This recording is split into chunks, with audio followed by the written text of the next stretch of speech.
Yan. Hello guys, magluluto tayo ngayon ng maha blanca. Nakapaglagay na ako ng 2 cans of milk, coconut milk. Dalawa siya.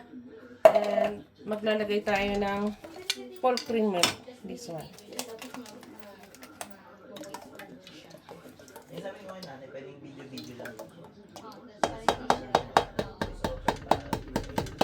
Full cream milk. And maglalagay tayo ng ibap milk.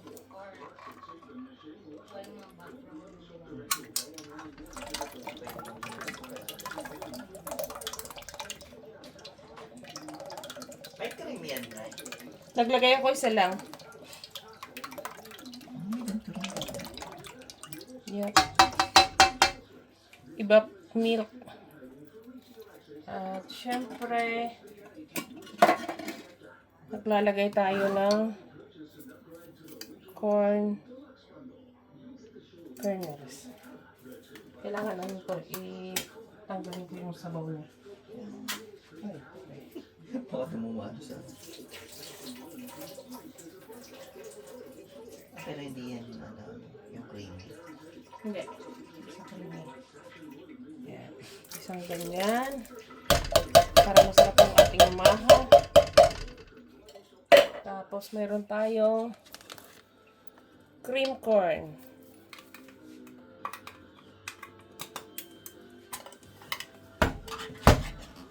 Wow.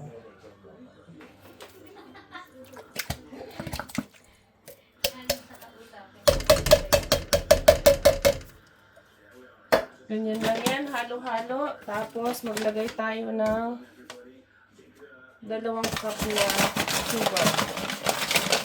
White sugar. White sugar ang ginamit natin. Yung sugar dito hindi masyadong matamis. Yung kagaya sa Pilipinas, matamis. Yan. Tapos,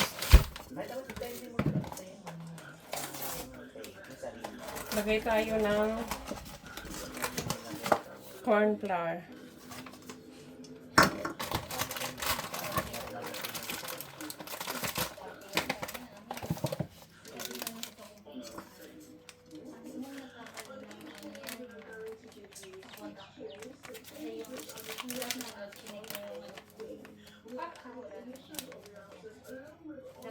Dalawa lang siya.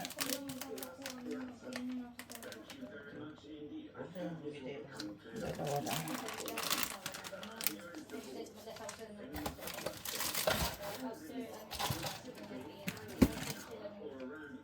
Siyempre, magpatak tayo ng vanilla extract.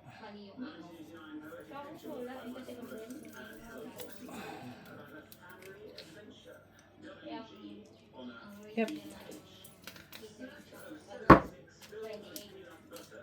Saka natin siya halu-haluin muna.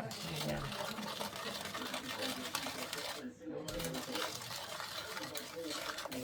Hanggang sa yan ay malusaw.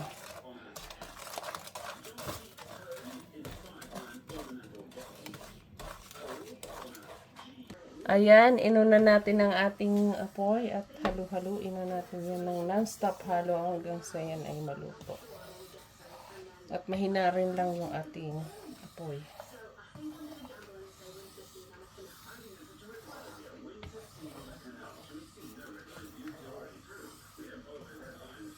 Walang katapusang halo yan. Halo ng halo hanggang siya ay maluto.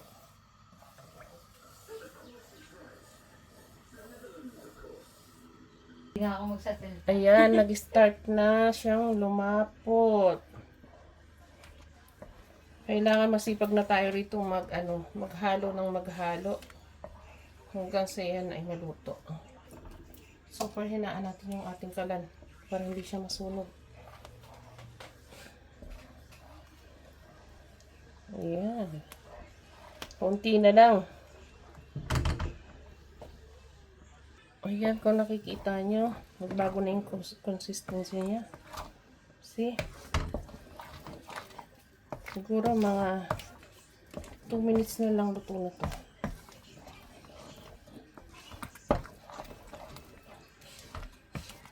See?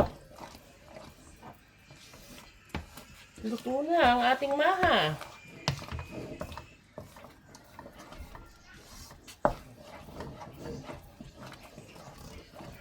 Ayan. Pwede na yan. Okay na yan. Tapos na.